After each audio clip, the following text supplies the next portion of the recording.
안녕하세요. 오늘의 데일리 뉴스레터에 오신 것을 환영합니다. 1. 호주에서 빛을 발하는 K9. 2. 1조 원 규모의 계약이 밝혀졌다. 3.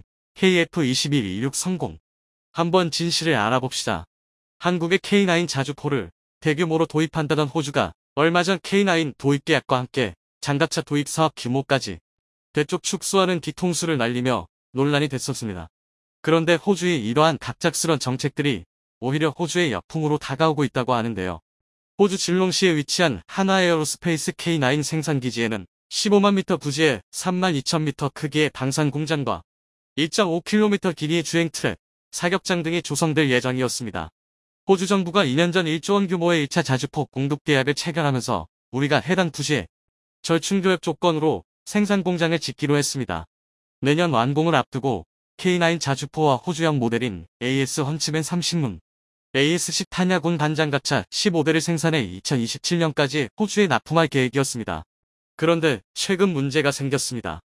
호주 공영방송 ABC의 보도에 따르면 호주 국방부가 지상 미사일 대규모 증설을 신속하게 추진하기 위해 육군 첨단 군용 차량을 건설하려던 수십억 달러 규모의 프로젝트를 3분의 2 이상 삭감할 것이라고 호주 안보전략서 문건을 이용해 발표한 것입니다. 한국 입장에선 공장까지 지어주며 전략적 협력 관계를 바탕으로 대규모 방산 수출을 기대했었지만 호주의 갑작스런 예산 축소 발표로 당초 전망이 크게 빗나간 것입니다. ABC 방송은 호주 연방정부가 국방전략보고서에 따라 한국에서 추가로 도입하기로 한 자주포도 2연대 가량을 취소하는 내용이 포함됐다고 밝혔습니다. 그러면서 2019년 호주 총리 선거 당시에 발표한 10억 달러 규모의 프로젝트에 따라 질롱시에 추진하기로 한 1차 계약은 이행하지만 2차 발주 계획은 폐기되고 있다고 보도했습니다. 이는 항공기와 잠수함 등 해공군 자산 확보가 우선돼야 한다는 국방 전략보고서에 따른 이렇게 갑작스러운 호주의 뒤통수의 국내 업계 관계자들은 몇 대 되지도 않는 1차 계약 물량만 보고 호주에 공장을 지어줘서는 안 된다는 불만 가득한 의견을 제기되고 있습니다. 호주 육군은 1차 계약 당시 자주포 2차 도입과 업그레이드 사업을 같이 검토하며 긍정적인 시그널을 드러냈었는데 호주가 갑자기 신뢰를 저버렸다는 지적이 나오고 있는 것입니다. 이에 국내 네티즌들도 호주는 진짜 믿었는데 배신감이 더 크다. 은혜를 원수로 갚다니. 2차 물량이 진짜인데 몇 대 안 되는 1차 물량의 공장을 지어줄 필요 없다. 아직 공장 안 지었으니 당장 철회해라. 공장을 다 짓고 나면 갑자기 사업 철회할 가능성도 있다. 어쩐지 너무나도 질질 끌더니 호주도 인니처럼 변한 것인가. 잔머리 굴리는 호주. 인니처럼 되지 않길 바란다. 미국이고 호주고 자국의 이익을 위해서는 영원한 우왕은 없다라는 걸 보여주고 있다. 프랑스도 호주의 잠수함 사업 뒤통수 맞았는데 우리도 손해배상 청구해야 한다. 등의 반응을 보이고 있습니다. 기존에 한국과 강력한 협력을 약속했던 스콧 모리스 전 총리가 물러나면서 작년 5월 새롭게 총리로 취임한 앤서니 알바니지 노동당 대표의 영향도 있습니다. 미국과의 더욱 강력한 동맹을 구축하기 위해 미국 방산에 더 많은 예산을 할당하고 한국과의 방산 사업 규모를 축소하도록 시켰다는 것입니다. 앤서니 알바니지 총리는 새롭게 발표한 국방 전략 검토안에서 우선순위가 높은 역량에 자금을 지원하기 위해 나머지 사업들은 즉시 연기, 축소 또는 취소돼야 한다고 밝힌 것입니다. 그리고 진작에 발표됐어야 하는 호주 랜드 400 장갑차 사업도 계속해서 발표가 지연되었던 이유도 호주의 국방 전략 보고서에 따르면 보병 전투 장갑차 IF의 도입 대수도 450대에서 129대로 대폭 줄어든 것입니다. 사업을 수주하더라도 사업 규모는 당초 약 270억 호주 달러, 약 24조 원에서 90억 호주 달러, 약 8조 원로 줄 전망입니다. 호주가 사업 계획을 수정하면서 입찰에 참여한 한화와 경쟁사 독일 라인메달은 가격을 일각에서는 사업 규모가 초보라들어 하나에어스페이스가 입찰을 재고할 수 있다는 관측도 나오는데요. 그런데 반전의 상황이 펼쳐집니다. 오히려 유럽에서는 이를 반기고 있다고 하는데요. 앞서 폴란드에서 계약한 K9 자주포 648대도 있을 뿐더러 앞으로 더 많은 K9 자주포 물량이 유럽에 수출될 것이기 때문에 유럽 입장에서는 호주 K9 사업이 취소됨에 따라 본인들이 K9을 더 빨리 받을 수 있다며 좋아하고 있는 것입니다. 이번에 폴란드에서 대규모로 열린 군사훈련에서도 K9 자주포가 공개적으로 모습을 드러내면서 많은 사람들이 감탄을 했습니다. 폴란드에서 펼쳐진 아나콘다 23 훈련은 폴란드 육군에서 가장 크고 중요한 훈련입니다. 5월 6일부터 26일까지 열리는 이 훈련에는 미국, 루마니아, 슬로베니아, 스웨덴, 프랑스, 리투아니아, 라트비아, 에스토니아, 터키 등 많은 나토 동맹국들 약 13,000명이 참가해 함동훈련을 실시하는 것입니다. 그런데 이 대규모 훈련에 한국의 명품 K9 자주포가 당당히 위용을 드러낸 것입니다. 또 K9 차체 위에 포탑을 올린 크랩 자주포도 보였습니다. 이와 같이 K9 자주포가 폴란드 훈련에 처음으로 등장하면서 폴란드 매체들은 K9 자주포 영상을 연이어 내보내고 있습니다. 현재 우크라이나 전쟁에서 진흙탕에 쩔쩔매고 있는 독일산 자주포 통해 한국의 K9 자주포가 더 집중되고 있습니다.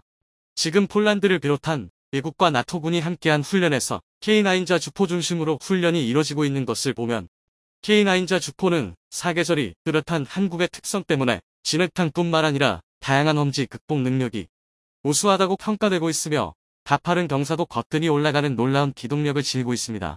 화력도 뛰어나 현재 전세계 자주포 점유율 70%를 넘보고 있습니다.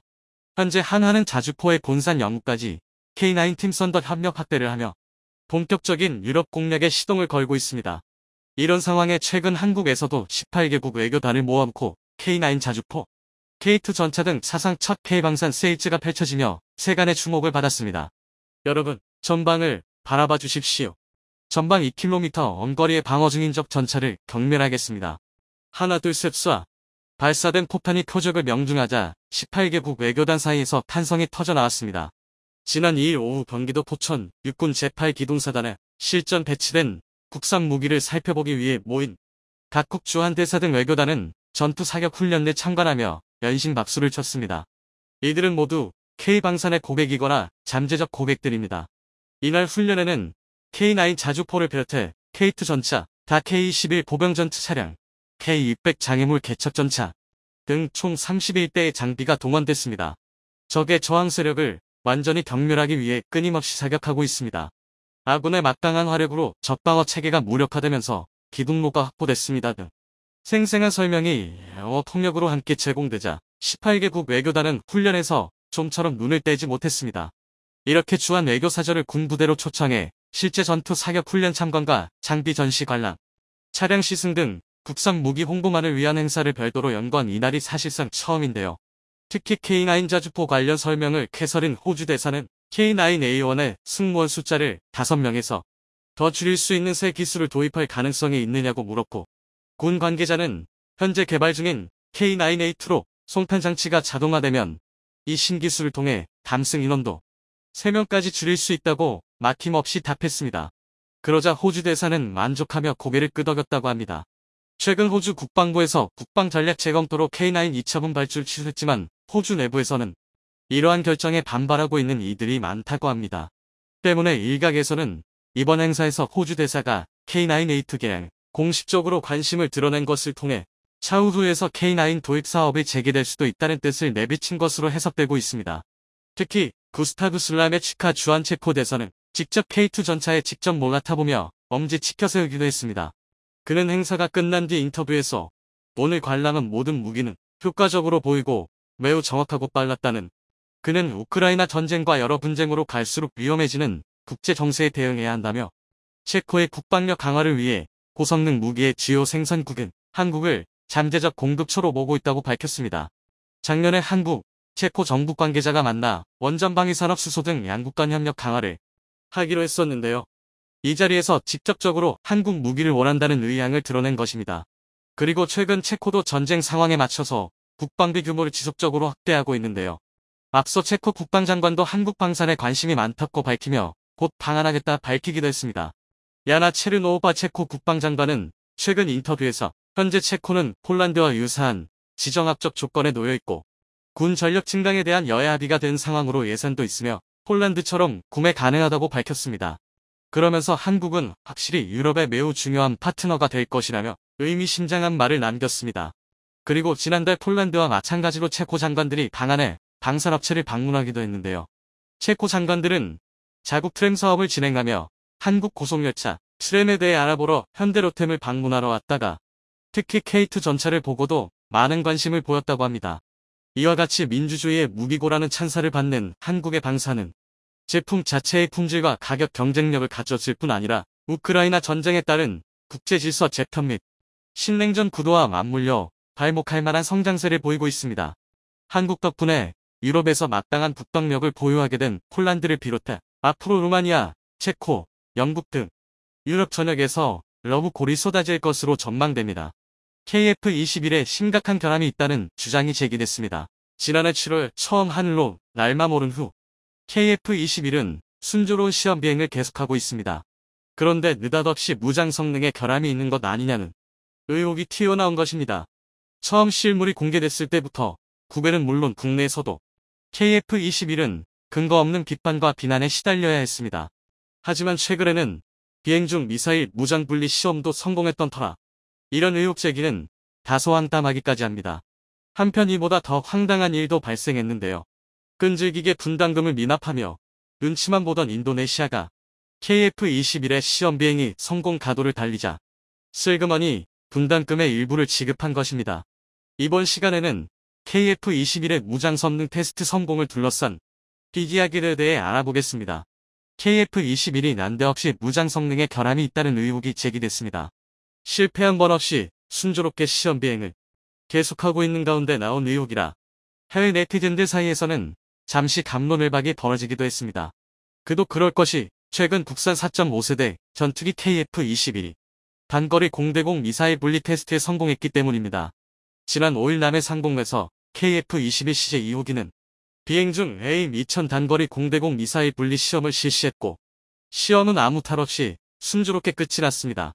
전투기 개발 과정에서 무장 분리 시험은 여러 가지 목적에서 실시하게 되는데요. 무장 운영 시 항공전자 시스템이 정상 작동하는지 확인하며 미사일 등의 무장을 분리할 때 생길 수 있는 기체의 구조와 엔진 공기역학적 특성의 변화 등을 체크해 안전성을 점검하게 됩니다. 지난 5일에 있었던 단거리 공대공 미사일 분리 시험 이전 지난달 28일 매는 미티어 중거리 공대공 미사일 시험 탄도 무장 분리 시험에 성공했습니다. 한 군사 전문가는 앞서 현 시대 최고 성능의 중거리 미사일인 미티어 분리와 기총 사격을 성공한 것도 축하할 일이지만 AIM-2000 미사일 분리가 성공한 것은 매우 뜻깊다고 했습니다. 이유는 미티어 미사일은 전투기 본체에서 분리만 하면 되지만 AIM-2000 미사일은 추진체로 발사되는 형식으로 분리가 되기 때문입니다. 다시 말해 실제 공대공 미사일을 발사할 수 있는 능력이 있다는 것을 확인함으로써 KF-21이 공중전 발생 시 상대 전투기를 상대로 위력을 발휘할 수 있는 전투기임을 입증한 것입니다. 그런데 도대체 어떤 부분에 또 어떤 근거로 KF-21의 무장에 결함이 있다는 의혹이 제기된 것일까요? 일단 의혹 확인에 앞서 KF-21이 지난달 28일에 실시했던 미티어 분리 시험의 과정을 살펴볼 필요가 있습니다.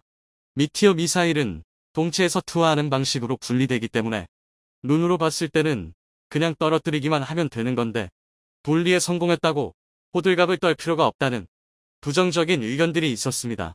그러나 동체 투하 방식의 미사일이라도 해도 분리에 성공하려면 미사일뿐만 아니라 기체 역시 항공 역학적 설계가 제대로 이뤄져 있어야 가능합니다. 만약 설계상의 문제가 있었다면 미사일은 기체 하부를 빠르게 통과하는 공기흐름의 영향을 받아 분리된 후 아래로 곧게 투하돼 발사되는 것이 아니라 역방향으로 올라와 기체를 가격하는 현상이 발생할 수 있습니다. 따라서 KF-21이 미티어 미사일 분리를 성공한 것은 기체가 항공역학이나 공기역학적인 설계가 잘 돼 있다는 걸 뜻합니다. 또한 일부에서는 KF-21이 기총을 발사할 때 불꽃이 튀는 것을 보고 역시 결함이 아니냐는 주장을 하기도 했습니다. 하지만 이런 의혹은 하나의 해프닝에 불과할 정도로 전투기의 무장 시스템에 대해서 잘 몰라서 제기하는 주장입니다. 결론부터 얘기하자면 KF-21이 기총 발사 시 발생한 불꽃은 결함과는 전혀 상관없는 예광탄으로 인해 생기는 일반적인 현상입니다. 기총에 장착하는 탄약에는 3위 사이에 예광탄을 삽입합니다. 이는 조종사가 야간에 기총 사격 시 탄환이 목표물을 향해 제대로 발사되고 있는가를 육만으로 확인하기 위한 용도이며 결함과는 아무 상관없습니다. 또한 전투기 기총뿐 아니라 차량이나 헬리콥터에 장착하는 중기관총의 탄약들도 일정 간격으로 예광탄을 장착합니다. KF-21 무장시험에 제기된 해외 네티즌들의 의혹들은 모두 정보 부족에서 기인한 근거 없는 헛소리라고 할 수 있습니다. 그런데 KF-21이 초음속 비행, 이사 레이더 장착 비행, 야간 비행, 무장 분리와 기총 발사까지 시험 비행을 성공적으로 수행하고 있다는 소식이 이어지자 철면 피해 아이콘 인도네시마가 슬그머니 분담금의 일부를 납부했다는 소식이 들려와 실소를 금치 못하게 만들고 있습니다. 인도네시마는 그동안 공동개발이라는 이름이 무색하게 개발 과정에 기여하는 부분 하나 없고 분담금도 미납하면서 한쪽 발만 간신히 걸친 채 눈치만 보고 있었던 셈인데요. 계속 분담금 납입이 지연되면 인도네시마와의 공동개발이 무산될 수도 있는 상황이었습니다.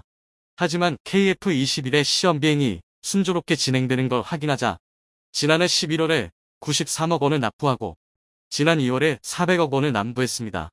인도네시마는 KF-21 개발에 투입되는 8조 8천억 원 중 20%에 해당하는 1조 6천억 원을 2016년부터 2026년까지 완납하기로 대한민국과 계약을 맺었습니다. 인도네시아가 해당 기간 동안 분담금을 완납하면 대한민국은 KF-21 시제기 일대를 인도함과 동시에 개발에 관련된 기술과 자료를 이전하며 KF-21 48대를 인도네시아 현지에서 생산하는 것이 당초의 계획이었습니다. 그러나 인도네시아는 2272억 원을 납부한 뒤 4년 동안 2019년 1월 이후에는 단 한 푼의 분담금도 내지 않다가 지난해와 올해 분담금의 일부를 찔끔 납부한 것은 자신들이 아직 KF-21 개발 사업에서 발을 완전히 빼지 않고 있다는 일종의 치졸하기 짝이 없는 퍼포먼스라고 봐야 할 것 같습니다. 하지만 현재 상황이 조금 심상치 않게 돌아가고 있다는 정황이 포착되고 있습니다.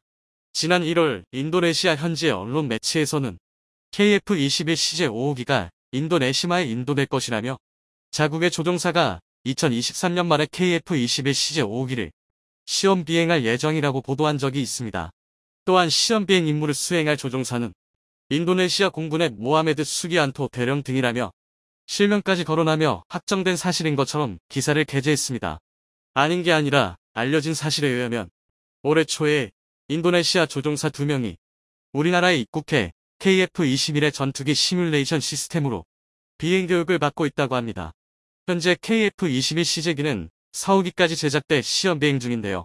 4월이나 5월쯤 가까운 시일 안에 시제 5호기의 시험 비행이 예정되어 있습니다. 그렇다면 인도네시아 언론이 보도한 대로 KF-21 시제 5호기가 인도되는 것까지는 아니더라도 인도네시아 조종사들이 실제 KF-21 기체에 탑승해 시험 비행을 하는 것은 아닌가 하는 의심이 드는 상황입니다. 하지만 카이의 관계자는 인도네시아 조종사들이 실제 기체에 탑승하는 일정은 계획된 것이 없다고 밝혔으며 방사청의 관계자 역시 분담금 납부가 해결되지 않으면 인도네시아의 KF-21 시기가 인도되는 일은 없을 것이라는 점을 분명히 했습니다.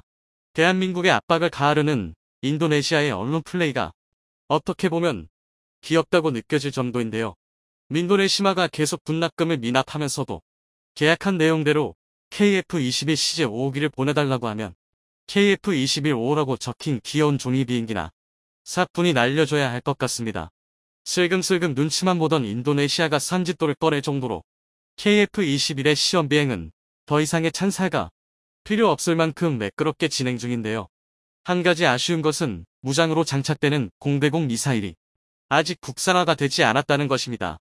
앞서 언급했듯이 최근의 무장분리 시험에서 KF-21은 미티어와 AIM-2000을 활용했습니다. 우선 미티어 미사일은 엠비더가 개발한 세계 최고 수준의 공대공 미사일로 전투기 등의 원거리 기동, 목표물을 겨냥하고 격추시키는 것이 가능합니다. 길이 3.7m의 무게는 190kg이며 최고 속도 마하사 이상으로 날아가고 최대 사거리는 100km에 달합니다. 미티어의 장점은 초가시거리 공대공 미사일이라는 것인데요. 이는 덕티드 로켓이 추진기관으로 장착됐기 때문입니다.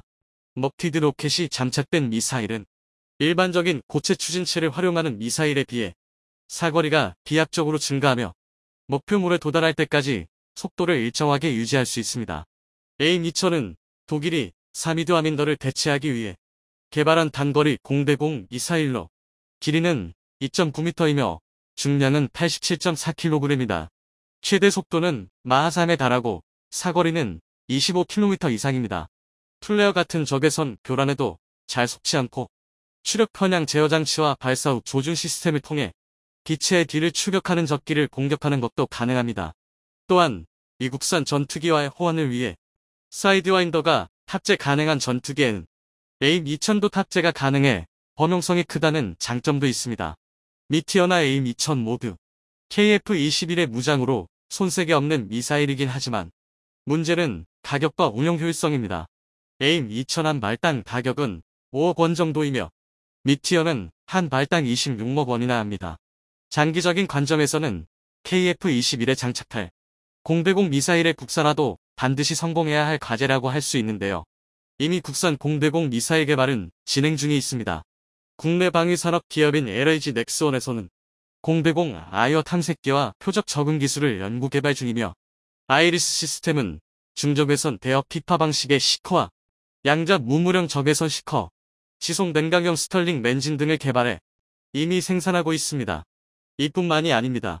향후 KF-21이 진정한 스텔스기로 업그레이드고 개발 예정 중인 무인 스텔스기 가무리 X2가 실전 배치되어 KF-21과 편대 비행을 하게 되면 KF-21은 4.5세대 전투기에서 단숨에 6세대 전투기로 건너뛰게 됩니다.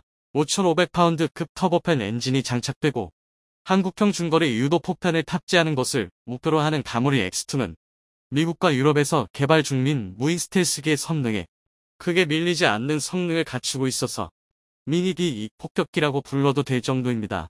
스텔스 성능이 완성된 KF-21과 가머리 X2가 결합된 편대비행이 내뿜는 시너지 효과는 주변국들이 감히 우리 명공을 넘보지 못하게 만들 것으로 예상됩니다. 지난 2021년 4월 시기 출고식이 열리면서 KF-21의 실물이 처음으로 공개된 이후 대다수의 국민들은 우리 기술로 만든 첫 번째 첨단 전투기를 직접 눈으로 보며 감탄과 설렘을 감추지 못했지만 한편에서는 분담금 문제와 갖가지 루머들로 인해 어려움을 겪기도 했습니다. 하지만 지금까지 모든 역경을 딛고 순탄하게 시험 비행을 이어가는 만큼 양산과 실전, 배치도 무사히 마칠 것으로 기대해보겠습니다. 최근 일본 언론을 통해 충격적인 소식이 전해졌습니다. 바로 도요타 계열사 지분을 한국의 현대자동차가 완전히 인수한다는 내용의 보도였는데요. 슈칸겐다이를 통해 알려진 이 소식에 많은 이들이 충격을 받았습니다. 특히 이제까지 한국을 무시하며 자동차 분야에서 자존심을 내세우던 일본은 현대자동차의 위상과 세계 시장에서 완전히 뒤바뀐 한국과 일본의 처지에 충격을 받았다고 합니다. 서서히 무너지고 있는 도요타의 현 상황에 많은 일본인들이 공포에 빠졌다고 하는데요. 그와 반대로 서서히 세계 시장을 장악하고 있는 대한민국 현대자동차의 위상에 대해 지금부터 자세하게 설명해 드리겠습니다. 주문을 했는데 왜 받질 못하는 거야? 고객의 항해 판매 직원은 연신 고개를 숙여야 했습니다. 예정된 시일을 한참 넘겨도 차를 인계받지 못하자 폭발한 고객은 본격적인 항의에 들어갔죠. 비단 이 손님만이 아니라 많은 고객들이 판매사무소까지 와서 차량 인계를 요청했으나 차량을 전달하는데 상당한 시일이 소요되는 상황. 판매를 했어도 실물을 받지 못한 것에 고객들은 불만이 하늘을 찔렀죠. 엎친 데 덮친 격으로 인계일이 밀린 이 차량은 결국 생산 중단 결정이 내려지며 사망 선고를 받게 되었죠. 바로 도요타의 랜드크루저가 사태의 주인공입니다. 적기 생산 저트 인타임을 원칙으로 하고 있는 도요타의 수모라 할 수 있죠. 이 사건의 진상은 사실 여러 이슈들이 맞물려 발생한 재앙이었습니다. 이제까지 고객이 주문한 물건은 무슨 수를 써서라도 제때 납기하는 것을 자랑으로 삼았던 도요타는 어쩔 수 없이 모든 손해를 감수하면서 사죄를 해야 했죠. 랜드크루저 2022년 홈은 도요타에서 인기를 끌던 제품이었습니다. 출시되자마자 많은 고객들이 디자인과 성능에 반해 구매를 하는 위태로웠던 도요타를 살릴 차종이라는 평가를 받으며 화려하게 시장에 데뷔를 했죠. 그러나 외부 악재가 겹치면서 생산에 차질이 생긴 것입니다. 우크라이나 전쟁과 중국발 부품 수급 문제가 바로 그것인데요. 우크라이나 전쟁으로 도요타는 러시아 공장 가동을 중지해야 했습니다. 도요타는 결국 눈물을 머금고 모든 생산과 판매망을 철수했죠. 부지가 싼 러시아를 중심으로 서유럽과 동유럽 등 판매망을 확충해 유럽 진출을 계획했던 도요타 입장에서는 러시아 전쟁으로 인한 피해가 막대했습니다. 공장 생산이 막히면서 계속된 적자를 매일 감당해야 했죠. 게다가 일본 정부도 러시아 정부와 척을 지며 미국의 편을 들었기에 러시아는 일본 기업들을 봐줄 생각이 없었습니다. 오히려 도요타를 비롯한 자동차 업계에 대해 세금을 부과하거나 범칙금을 부과하며 일본 기업 내쫓기에 열을 올렸죠. 결국 국제관계의 희생양이 된 도요타는 아무런 변호도 못하고 손해를 그대로 감수해야 했습니다. 거기에 더해 중국에서 벌어진 부품 수급 문제도 도요타를 위기로 몰았습니다. 코로나 바이러스로 인해 도요타 공장이 위치한 상하이 인근 지역과 청두 지역 공장이 지역 봉쇄로 멈추는 바람에 도요타 자동차는 필요한 핵심 부품을 받지 못하게 되었습니다. 중국 정부는 물류 이동에 있어 완벽한 통제를 가했고 정부 시책에 저항할 수 없었던 도요타는 통제를 수용, 대부분의 손해를 떠안아야 했죠. 러시아의 경우 유럽 시장에 타격을 입은 사건이었지만 중국의 부품망 통제는 도요타 전체를 뒤흔들 정도로 큰 사건이었습니다. 주요 부품 대부분을 중국에서 수입하는 도요타였기에 지체된 만큼 납기일이 늦어질 수밖에 없었기 때문이죠. 2021년 통계에 따르면 일본 전체 자동차 부품 수입액은 총 8,194억 엔에 해당하는데요. 이 중 중국에서 부품을 수입하는 수입액만 3,227억 엔입니다. 전체의 39.4%에 해당하는 부품을 중국에서만 수입하죠. 심지어 코로나로 인한 공장 폐쇄만 있었던 것이 아니라 스촨성에서 벌어진 가뭄 역시 도요타를 옥죄었습니다. 폭염과 가뭄에 상당히 취약한 스촨성 도요타 공장은 기후변화에 있어 취약점을 그대로 드러냈는데요. 결국 오랜 기간 공장 가동을 중지해야 하는 사태에 직면하면서 도요타에서 생산된 대부분의 자동차 제품은 생산 가동을 멈춰야 했고 짧게는 5년에서 길게는 10년 가까이 기다려야 하는 비극이 벌어진 것이죠. 게다가 도요타를 위태롭게 만든 일은 이것만이 아니었습니다. 세계적인 트렌드 변화와 대규모 리콜 사태 등 도요타 내부적인 문제점도 부각되면서 도요타 신화는 흔들리기 시작했습니다.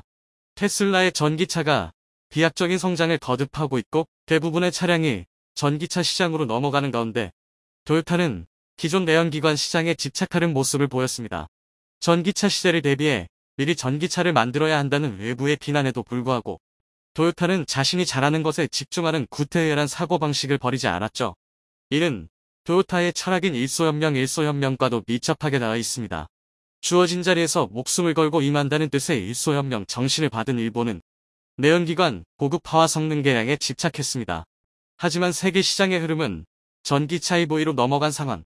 현대와 기아도 내연기관 위주의 차량 제조에서 플랫폼 사업과 전기차 및 하이브리드 차량 제조로 전략을 바꾸면서 체질 개선을 꾀했죠. 결과적으로 도요타의 선택은 최악에 쓰였다는 것이 드러났습니다. 작년 도요타 전체 차량 생산은 857만 대로 전기차만 생산하는 테슬라는 93만 대를 기록하며 9배 이상 차를 생산했습니다. 그러나 매출과 수익면에서 비교하면 격차가 확 줄어드는데요. 도요타의 매출은 테슬라보다 5배, 순이익은 4배 많았습니다. 많은 차량을 판매해도 수익성 면에서 테슬라에 미치지 못한다는 것을 의미하죠. 영업이익률로 비교하면 이 수치는 확연하게 드러납니다. 테슬라의 영업이익률은 12.1%로 도요타가 10.5%를 기록한 것에 비해 1.6%포인트 차이로 앞서 있다는 것을 확인할 수 있는데요. 결국 부랴부랴 전기차 시장 확대를 위해 투자에 나서는 점유율을 뺏기지 않기 위해 도요타도 체질 개선에 나섰습니다. 전기 자동차용 배터리 생산 능력을 늘리기 위해 미국과 일본에 7조 원 가까운 비용을 투자한다고 발표도 했을 정도인데요. 전기차 개발도 서툴렀습니다. 테슬라는 물론이고 현대와 기아 등 치고 올라오는 기업들을 물리치기 위해 도요타는 자동차 제조사 노하우를 총동원해 전용 전기차 BZ4X 모델을 출시하기에 이르렀는데요. 문제는 급하게 출시한 탓에 완성도가 높지 않았다는 점입니다. 도요타웨이라는 말을 만들 정도로 제조 공정과 품질에서 절대 타협을 보이지 않았던 도요타 입장에서는 치명적인 결합이라고 할 수 있는데요.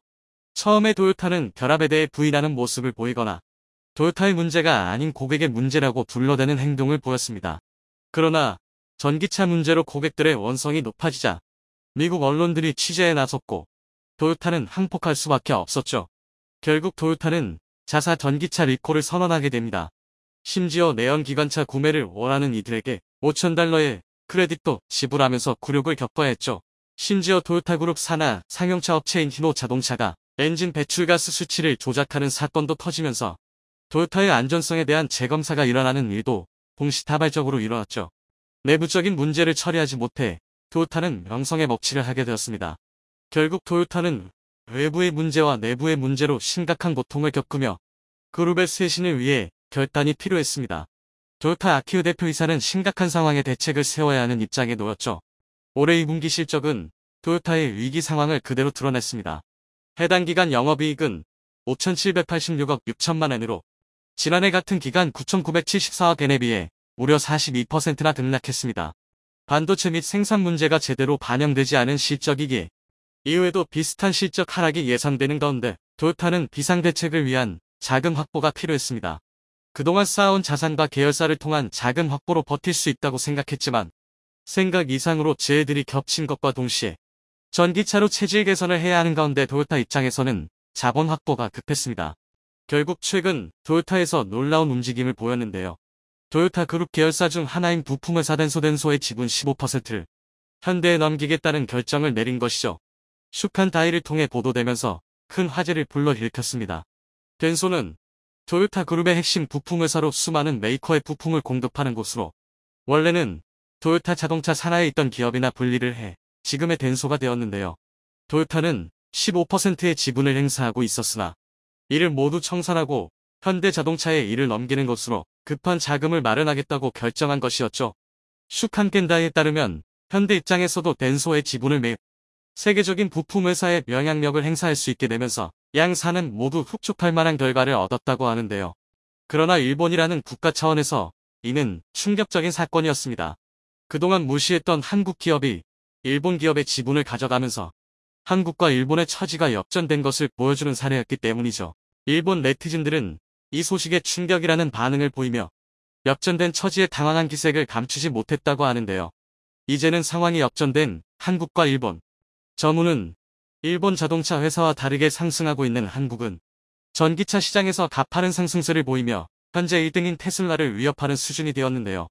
과거 반도체 시장에서 한국이 일본은 완전히 집어삼켰듯이 이제 자동차 시장에서도 한국이 일본을 완전히 추월해 한국이 압도적인 위치를 점하기를 기원해 보겠습니다.